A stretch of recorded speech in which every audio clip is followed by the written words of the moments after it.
ल आज चाहिँ मेरो वन हेर्ने पालो है। आज वन हेर्ने पालो परेको छ। मेरो वन चाहिँ यसो तल खोलादेखि सर्लक्कै पल्लो खोलासम्म छ है मेरो वन है। पुरा यो डाले घाँसहरू छैन। हाम्रो चाहिँ यो घुर्रो खरहरू हुन्छ होइन।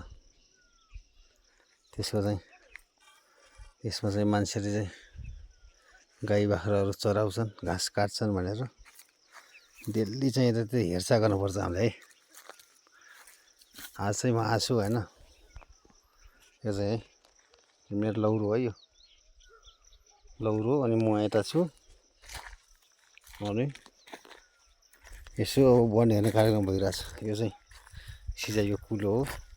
आजकल चाहिँ पानी आउँदैन है, पानी चाहिन्न, बर्खा लागिसक्यो। म चाहिँ यहाँबाट उता गएर फेरि पल्लो खोलाबाट सर्लक्कै तलको खोला हुँदै हुँदै हुँदै पल्लो घरतिर जान्छु। ल त है।